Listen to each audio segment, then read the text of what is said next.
பதினெண் சித்தர் போற்றிகள் கோன் குருநாதர் திருவடிகள் போற்றிகள். இன்றைய பதிவில் பதிவு செய்ய இருப்பது சிவவாக்கிய சித்தர் அவர்களின் அற்புதமான ஒரு பாடல். குளிப்பதால் அழுக்கு போய்விடுமோ என்ற ஒரு அற்புதமான பாடல் தான். நம்ம நல்ல விஷயங்கள் எது செஞ்சாலும் சரி, கோவில் குளம் தீர்த்தம் இந்த மாதிரி விஷயங்களுக்கு போனாலும் சரி, நல்ல நாள் கெட்ட நாள் எது வந்தாலும் சரி, குளித்தல் என்றது ஒரு முக்கியமான விஷயம். அது எதுக்காக குளிக்கிறாங்கன்னு தெரியல, அது எந்த சித்தர் சொல்லியிருக்கான்னு தெரியல. காலை மாலை இருதரம் குளிக்க வேண்டும், வெந்நீரில் குளிக்க வேண்டும், வாசனை திரவியங்கள் பூசிக்கொண்டு குளிக்க வேண்டும் யாராவது சொல்லியிருந்தால் அதை பற்றின தெரியல. குளித்தால் அழுக்கு போய் விடுமோ என்ற ஒரு அற்புதமான சித்தர் பாடல் குளிப்பதை பற்றி. அது என்னன்றதை பார்ப்போம்.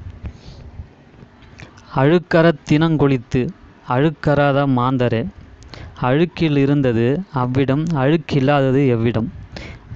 அழுக்கிருந்த அவ்விடத்து அழுக்கறுக்க வல்லிரேல், அழுக்கில்லாத ஜோதியோடு அணுகி வாழலாகுமே.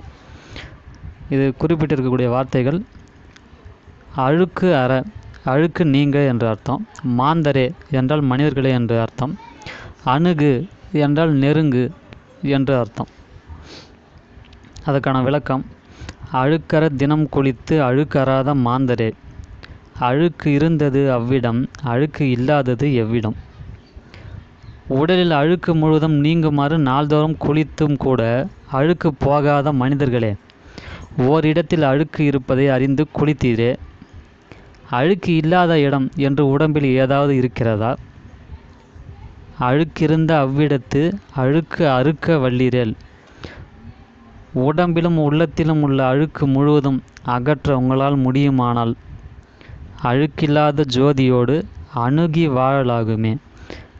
அழுக்கில்லாத சிவமாகிய ஜோதியை நெருங்கி நீங்கள் வாழலாம். இதுதான் அர்த்தம். திரும்ப ஒரு தடவை படிக்கிறேன், கேட்டு பாருங்கள். ஓரளவு இப்போ புரியும்.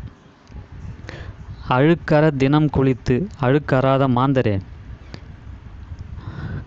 அழுக்கிருந்த அவ்விடம், அழுக்கில்லாதது எவ்விடம்.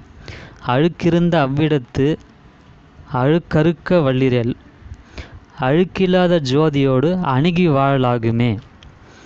இப்போ ஒரு சிலருக்கு புரியும். அதுக்காக இப்போ ஏன் ஒரு கமெண்ட் பாக்ஸில் ஒருத்தர் சொல்லியிருந்தார், ஒரே பாடலை ஏன் திருப்பி திருப்பி படிக்கிறீங்கன்னு. அது ஏன் அப்படின்னா, ஃபஸ்ட் டைம் படிக்கிறப்போ சரியாக புரியாது. விளக்கம் கொடுத்துட்டு அதுக்கப்புறம் அதை படிக்கிறப்போ கொஞ்சம் கேட்க நல்லாயிருக்கும், கொஞ்சம் மனதிலும் பதியும். அதுக்காக தான் சொல்கிறது. இந்த வீடியோ உங்களுக்கு பயனுள்ளதாக இருந்ததுன்னா ஷேர் பண்ணுங்கள், சப்ஸ்கிரைப் பண்ணுங்கள். குளித்து விட்டு தான் மற்ற வேலையை நான் செய்வேன் என்று யாராவது சொன்னாங்கன்னா குறிப்பாக அவங்களுக்கு தான் இதை ஷேர் பண்ணி விடணும். இதன் பிறகாவது உண்மையில் உடலில் அழுக்கு எங்கே இருக்கிறது, அழுக்கு என்றால் என்ன, குளித்தால் அழுக்கு போய் விடுமோ என்று நீங்கள் நினச்சிட்டு இருந்தீங்கன்னா அதுக்கான சித்தர் பாடல் ஆதாரம் இதுதான். நன்றி.